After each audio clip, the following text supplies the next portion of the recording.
ఉమ్మడి కరీంనగర్ జిల్లా జమ్మికుంట మున్సిపాలిటీలో పరిణామాలు వేగంగా మారుతున్నాయి. మున్సిపల్ చైర్మన్ పై అవిశ్వాస తీర్మానం డిమాండ్ నేపథ్యంలో జనరల్ బాడీ మీటింగ్ జరగనుంది. ఈ సమావేశానికి చైర్మన్ తక్కళ్లపల్లి రాజేశ్వరరావు తన వర్గంతో హాజరు కానున్నారు. అయితే అవిశ్వాసం పెట్టాలని డిమాండ్ చేస్తున్న వర్గం హాజరవుతుందా అనే దానిపై ఉత్కంఠ నెలకొంది. ఈ సమావేశానికి అఫీషియల్ సభ్యునిగా ఎమ్మెల్యే కౌశిక్ రెడ్డి హాజరు కానున్నారు.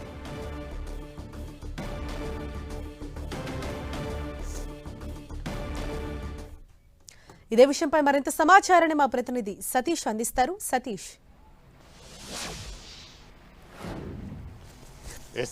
జమ్మికుంట మున్సిపాలిటీ రాజకీయాలు రసవత్తరంగా మారుతున్నాయి. చైర్మన్ రాజేశ్వరరావు పైన ఒక వర్గం అవిశ్వాస తీర్మానానికి డిమాండ్ చేస్తుండగా మరొక వర్గం మాత్రం అవిశ్వాస తీర్మానం వద్దంటూ ఇప్పటికే వినతి పత్రాలు ఇవ్వడం జరిగింది. ఈ నేపథ్యంలో ఈరోజు జనరల్ బాడీ సమావేశం నిర్వహించబోతున్నారు. అధికారులన్నీ కూడా పూర్తి ఏర్పాటు చేశారు. అయితే చైర్మన్ తక్కలపల్లి రాజేశ్వరరావు వర్గం మాత్రం మరికాసేపట్లో ఈ సమావేశానికి హాజరు కాబోతున్నారు. ఈ సమావేశం ఒక ప్రాధాన్యత కూడా సంతరించుకుందని చెప్పుకోవాలి.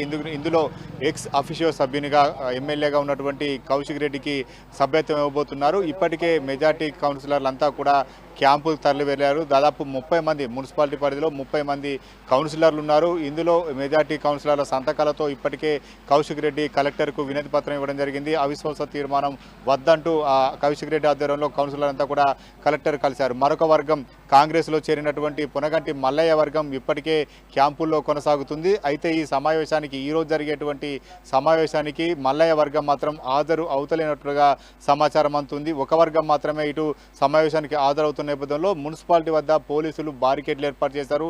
భారీ బందోబస్తు కొనసాగుతుంది. ఎలాంటి అవాంఛనీయ ఘటనలు జరగకుండా పోలీసులు ఏర్పాటు చేశారు. ఎందుకంటే ఎక్స్ అఫీషియల్ సభ్యునిగా ఈరోజు కౌశిక్ రెడ్డికి ఎమ్మెల్యేగా ఉన్నటువంటి కౌశిక్ రెడ్డికి సభ్యత్వం ఇచ్చినట్లయితే ఒకవేళ అవిశ్వాస తీర్మానం ప్రవేశపెడితే మెజార్టీ కౌన్సిలర్ల మద్దతుతో అవిశ్వాసం వీగేందుకు ఇటు అధికార పార్టీ అదే ప్రతిపక్ష పార్టీగా ఉన్నటువంటి బీఆర్ఎస్ వ్యూహంగా ముందుకు వెళ్తుంది. మరొక వైపు కాంగ్రెస్ ఎట్టి పరిస్థితుల్లో అవిశ్వాసం నెగ్గేలాగా చూసుకుంటుంది. ఎందుకంటే తమకు సంబంధించినటువంటి వారంతా కూడా ఎక్కువ సంఖ్యలో ఉన్నారు. కౌన్సిలర్ల మెజార్టీ సపోర్ట్ మాకుందని చెప్పి ఇప్పటికే కాంగ్రెస్ వాణి వినిపిస్తుంది. ఈ నేపథ్యంలో ఈరోజు జరిగేటువంటి సమావేశం కావచ్చు, రేపు ఒకవేళ అవిశ్వాస తీర్మానం పెడితే ఇరు వర్గాలు చేసేటువంటి వ్యూహాలు ప్రతివ్యూహాలు కావచ్చు, ఇవన్నీ కూడా కొంత ఆసక్తి రేపుతున్నాయి. జమ్మికుంట పాలక వర్గం ఎటువైపు ఉంటుంది అనేది మాత్రం ఇప్పటికీ చర్చనీయాంశంగా మారింది. మరొక వైపు మాత్రం అధికారులు కూడా ఈరోజు జరిగేటువంటి సమావేశానికి అన్ని ఏర్పాట్లు చేశారు. గత నెలనే జనరల్ బాడీ మీటింగ్ నిర్వహించినప్పటికీ ఈరోజు chairman Takkalapalli Rajeshwara Rao general body meeting నిర్వహించడం కొంత ప్రాధాన్యత సంధించుకుంది. అయితే అవిశ్వాస తీర్మానంలో ఏ వర్గం నెగ్గుతుంది, ఏ వర్గం ఓడిపోతుందనే మాత్రం ఇప్పటికైతే జమ్మికుంట రాజకీయాలు చర్చనీయాంశంగా మారింది. హర్ష.